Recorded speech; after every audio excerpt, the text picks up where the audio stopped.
I want to reach out to this technology. I want to incorporate this technology into my art and have the two mix together.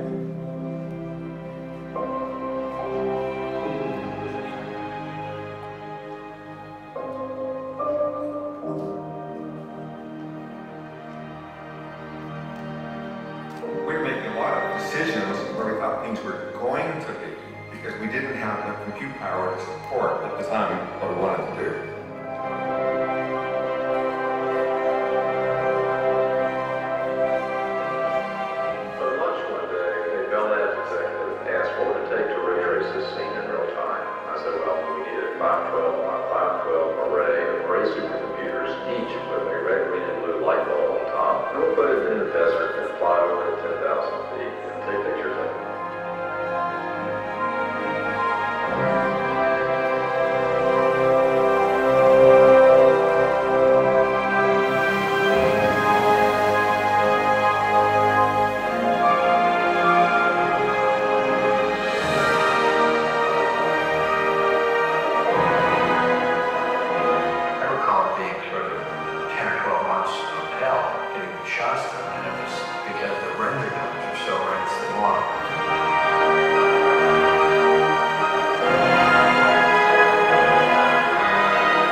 There's so much technology in this room right now, it's barely under control.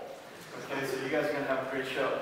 Welcome to the launch of the GeForce RTX 1180.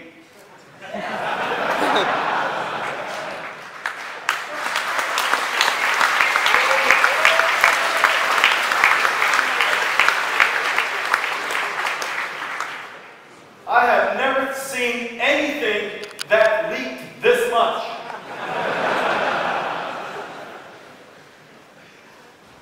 The good news is you're going to be surprised. We didn't do it on purpose, but everything on the web, every spec is wrong.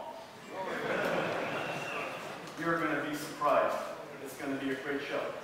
This is a historic moment. This is a historic moment for computer graphics.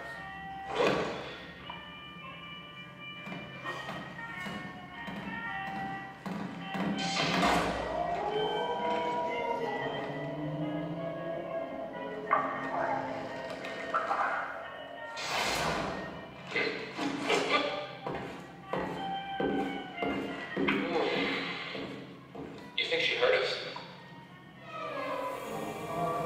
Yeah, I think she heard us. At least we blend in for once.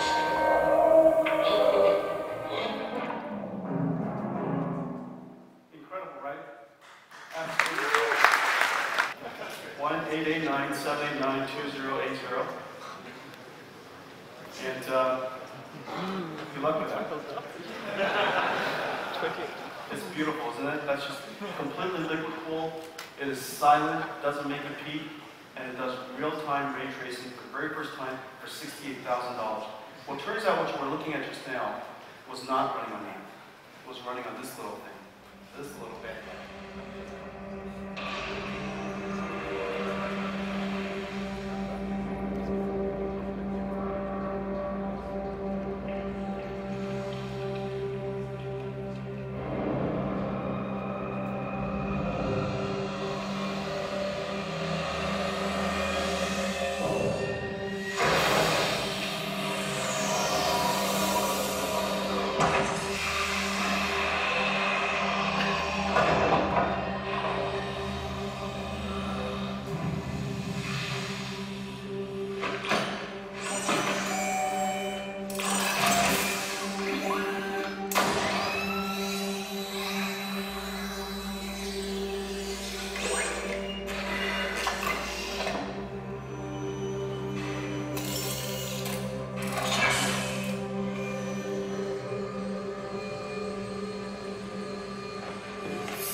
Data-wise, it sold 65 million units, and it's going to ship the Shadow of the Tomb Raider on September 14th.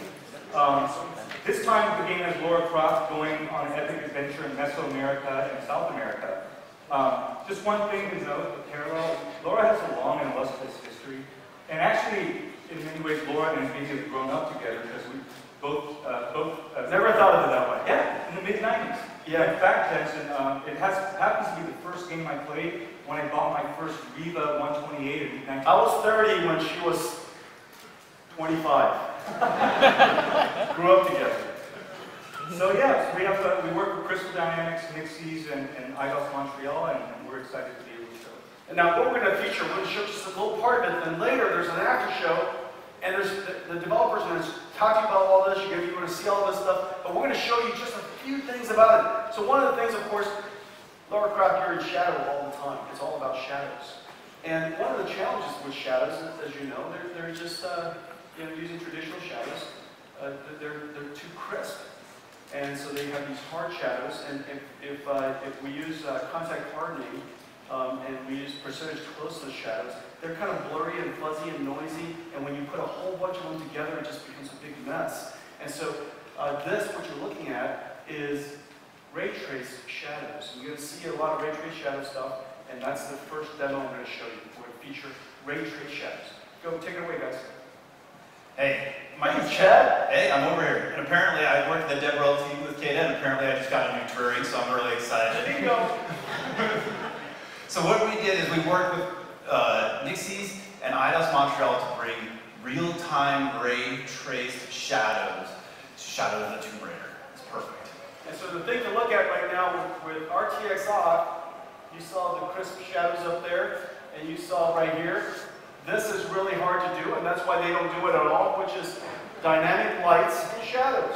These are dynamic point lights. So they're really expensive to do in current rendering techniques, because basically you have to cast shadows in every direction from the light. And this goes back to what you were saying earlier about having to put a cube map here and a cube map here, and every time you move, you have to redo all that rendering. So let's put RTX to the test and have it just do it for us. Aww.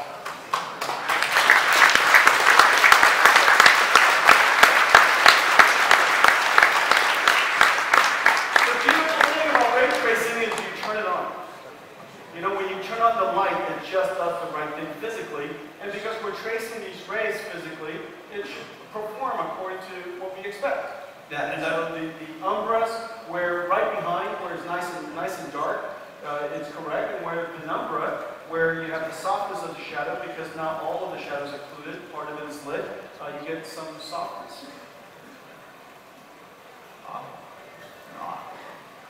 Wow. Now let's take you to, you were talking about some of those area lights earlier. You want to look at some examples of those? Yeah. Well, here's a big example. This is an incredibly lit scene. This whole scene is amazing. It's beautiful. And so what we have here is we have two cone lights and two area lights. Those area lights are basically rectangular shapes with neon lights above the stage. And what you notice is the shadows below are hard, like you keep talking. And this is state-of-the-art for real-time graphics right now. And I gotta say that because the guys are sitting right next to me who made those shadows. And they are hard. This is the best we have. Right. And they look beautiful. Yeah, they look great. Toned out. And the way that's simulated, those area lights are simulated essentially as a couple of point lights. And that's why you see such hard shadows. Exactly. But if you simulate the area lights like area lights, because we ray traced it, and dependent on where the rays bounced around, eventually, if it were to hit some part of that area light, it gets lit. And so ray tracing is a much more cost-effective, in fact, however, very difficult to do, way of doing area lights. Let's turn this on and take a look. So you get the nice blend of the color and the light. Isn't that beautiful, guys?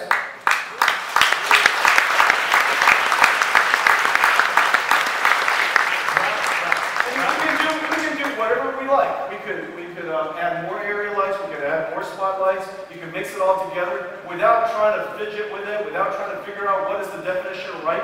Right just looks right. That's another wisdom. Right looks right. And talking to the artists that do this, they tell me all great things about shadows. They're telling me shadow is another color to them. They love shadow. And they also told me that shadow and light is what they use to set the mood and tone of their environments. And so that's how important shadows are. And it feels like we just gave them a lot more depth for it.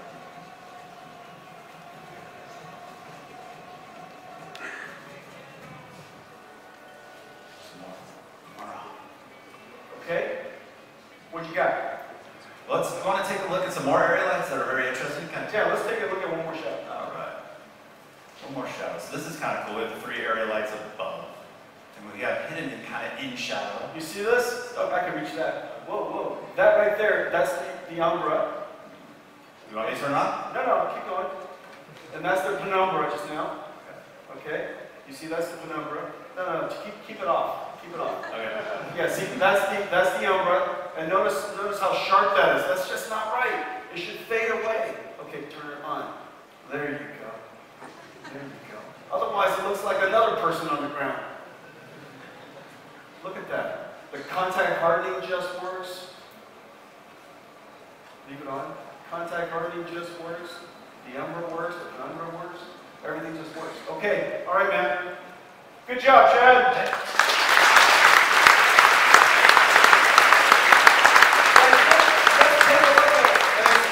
Trailer of the shadow of the Tomb Raider.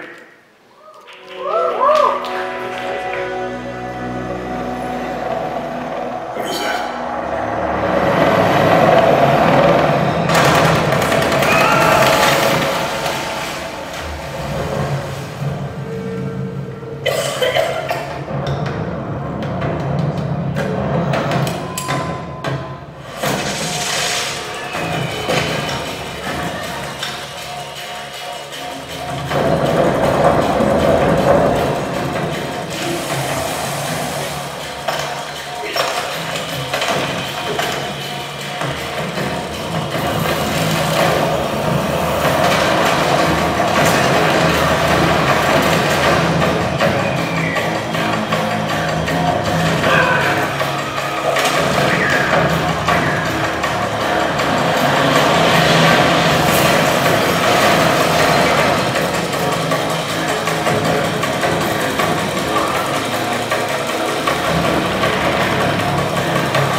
2036 in the post-apocalyptic wasteland of the former Russian Federation. You guys know this. It's been super successful. In just 2 versions of the game, they've sold 7 million units. And this one, Metro X, is due out February 22nd, but next year it's going to be well worth the wait. It's developed by 4A Games, who since for the first time we met with them, Jensen, back in 2009, they're super enthusiastic and very forward-thinking, so we're not surprised that we have them here today to show something awesome. Yeah, that's really cool. And the thing that we're going to showcase with this demo here is something that is just really, really hard. Basically, the way light works is, can you guys see this? My light is really bright, but basically, light is coming in from the outside through those windows. And of course, this part is lit directly. And the challenge here is that's an area light, and so we have to make sure that the shadows look right. However, that light doesn't stop there.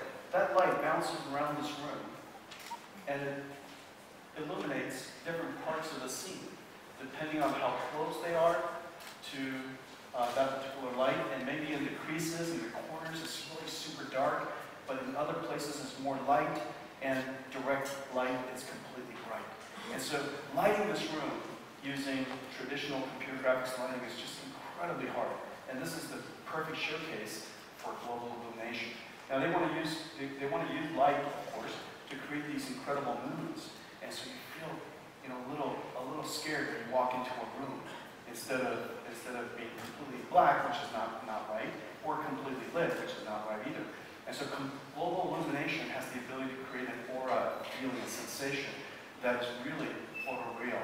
And so this has been something that we've been pursuing literally for a long time. This is a 10-year pursuit that we have finally been able to do. Global illumination. Let's take it away. So Matt, this is GI. This is GI on.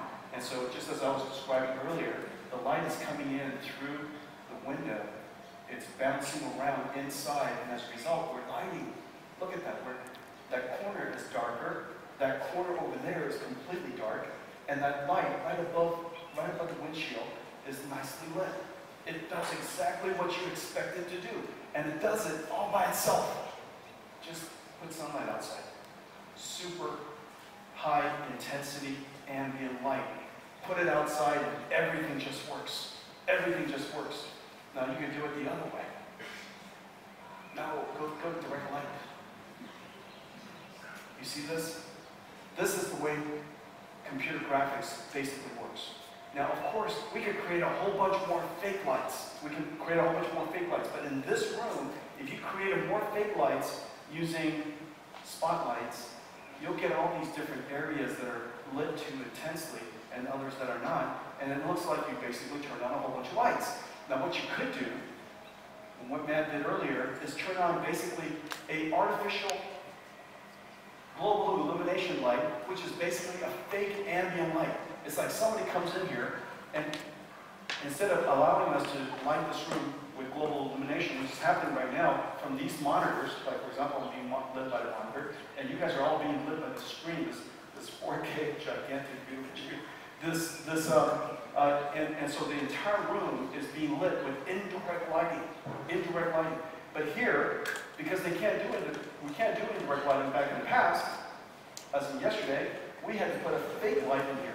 It's like somebody comes in here and put a fake light in constant intensity, constant color throughout this entire room. As a result, the places that should be dark, like back there, isn't dark. The places that should be more bright is the same intensity. Okay, which is what you're looking at now. So this is wrong. Now let's look at right. Look at that. Delightful.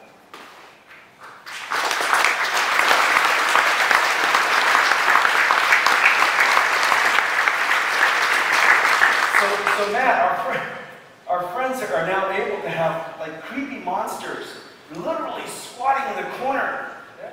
Take a look at the rafters in the ceiling. When RTX is on, they're black. I can hide anything in there. But if I'm lighting it ambiently, you can see everything up there. When we have RTX on, it's correct. There's no other light up there, so we can actually hide things in it. We can make the mood and the environment perfect by just letting the normal light in the room. Games will never be the same So scary. All right, good job. Thank you. Let's take a look at another exclusive trailer, shall we?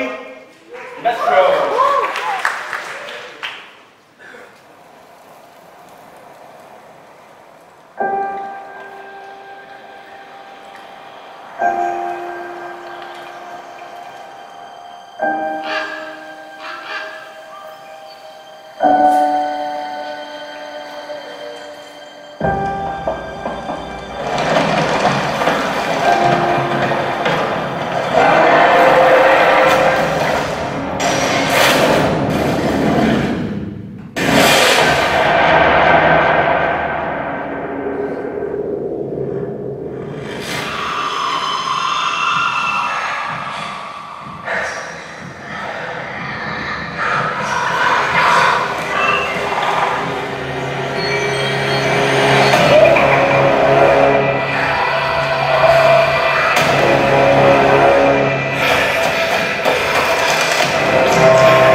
Implementing RTX into Battlefield 5.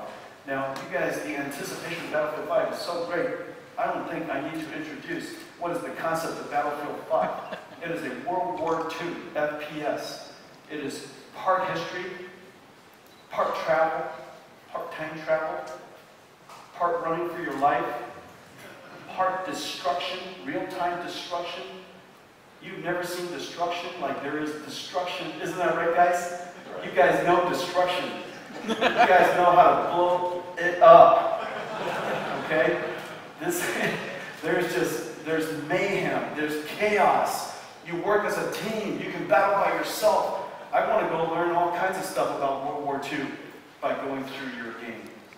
I just want to be a tourist. Turn on God mode and go through as a tourist. So we're going to show you some pretty amazing stuff. Isn't that right, guys? That's right. Okay, Jonas, let's go. Take it away. Yeah, Christian. Right. Thank you, Jason. Thank you, NVIDIA, for hosting such a great show. It's really cool. I'm Christian. I'm a tech director for the engine group at DICE. And next to me, we have Jonas, media and video editor. We need to show you our implementation, our vision, our take on what RTX can be, and we want to show that in our brand new Battlefield 5. And in a second, we'll take a look at our brand new multiplayer map, Rotterdam. And it's a really dense and cool setting. And let's start here in a very zoomed-in view of the soldier's eye. And we're going to observe something that we've never really been able to do before.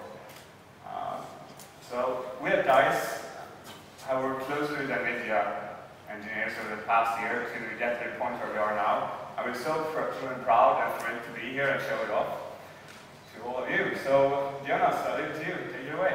Yeah. So, what you're seeing there, tank firing off screen being reflected in the character's eye. Now, you guys know this is not possible with screen space reflection, right, Jonas? Exactly. Because the fire is not on the screen. So now, if we turn around and we then see the environment, we can see that the tank muzzle flash not only reflects in the eye, reflects in the entire environment in the tram windows there, and within the tank itself, moving here. So now we keep this.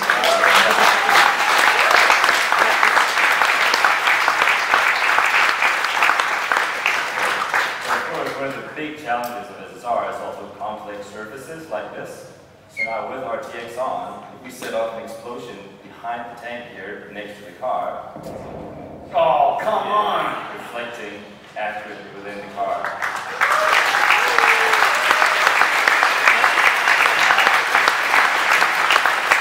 That's impossible! How would you do that with RTX off? Yeah, how does that look? Like this here. So that's, yeah. Wow, that looks incredible! Reflections will never be the same again! Look at the reflections off the ground, guys! It just... Yeah, so you can see... Wow, it just happens! With SSR, if it's in the screen space, you still get some of the reflections upon the car, but due to the nature of SSR, it disappears as it goes away. But because ray tracing just works, you just get the expected result, how you think you would see it. So, the next thing we have to show you is the big, scary crocodile tank, the Churchill. And if we make that one shoot, it's flamethrower across the scene here, then you will again see that reflecting upon the surface and on the soldiers battling it out here in Rotterdam. So now if we look down in the ground with RTX on, you'll see the flame, you'll see the soldiers moving, you'll see everything. And now if I turn RTX off, you lose everything. You lose all the detail, all the context of what's happening in the scene, but with RTX on, you just get a much more cohesive image and a better understanding of what's happening around you. So one thing to also pay particularly much attention to in Battlefield is just the weapons, accuracy, making sure the smallest detail is correct. You can see even there, the flames are reflecting properly in the wood of this gun here, and in the windows in the back. Now if I turn RTX off again, you lose all this detail. So, yeah. Wow. Now Jonas, what you guys have done is all of your guns, all of the objects are modeled physically. Exactly. It's physically based. And so the gun has wood, which is diffused, is a dielectric material. You have metal, which is reflective. And the metal has substructure in it, microstructure in it, so there's some roughness in it. And so without doing anything at all, because it's physically based, we shoot a ray into that scene. It intersects with a triangle on that piece of metal on the site, and it figures out, I need to point, generate another reflection ray, and it traces its way to the flame, which is coming by, and when it comes by, it accumulates on that surface, it shades it perfectly all by itself. Ladies and gentlemen, the magic of ray tracing. Exactly. And there's more. Now our objects, they're really close by, but ray tracing works for more yet. So up here we've got two C-47 airplanes that have been shot down, they're crashing with their engines on fire. So now if we go over to the car here, you can also see the flame reflecting in the car nicely over there. So if we keep moving forward, and then look down on this reflective car right here, you'll still be able to see the plane, back here. We can see the plane reflecting in the car. If I move this lens flare. Wow, the lens flare works good. Then when it takes off, I love it. Everything up yeah, look at that. Wow.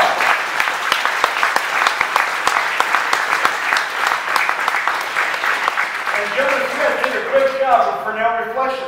Look, when the angle is just right, it's just a perfect mirror. It looks beautiful. So here is a good example on transparent surfaces with Fresnel and PBR rendering. The more of an angle you're at, the stronger the reflection gets. And now with what we had before, on these ones were just cube maps, which they're also static, but with ray tracing you get a lot more detail. You see the entire environment. And of course, as I said, the old school cube maps, they are also static. So say that we were to destroy this building here, make a tank shoot it, with ray tracing on, you will be able to see frostbites and Battlefield's destruction system within the window, moving dynamically. And now, to end it all off, RTX, I mean, it works on the entire scene. So what if we were to shoot off a V1 rocket here, and zoom out, get a good view of the entire street of Rotterdam, and then take a look at the windows, all the places that you would expect to reflect, and I'll turn out the time again, and we just wait patiently for the V1 to hit the ground. And there it is.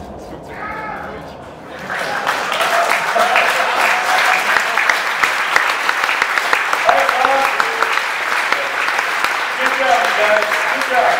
That's really great.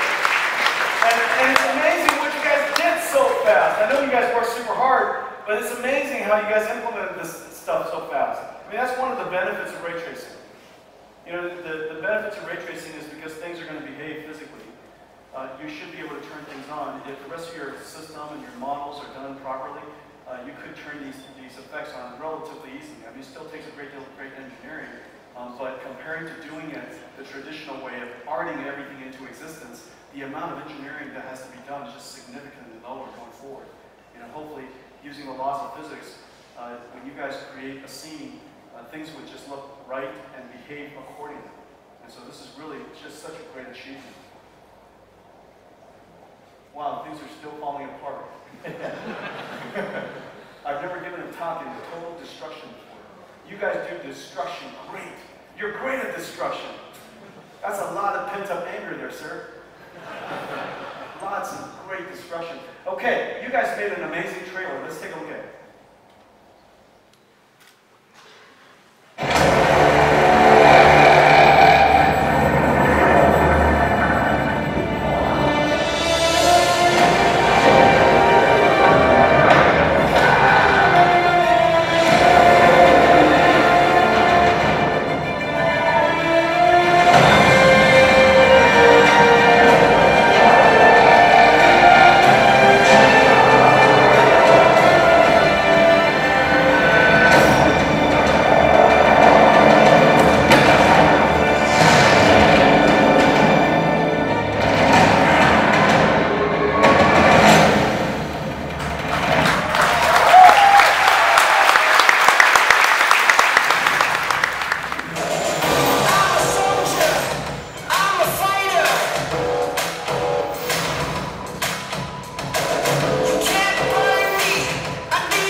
The GeForce RTX 20 series.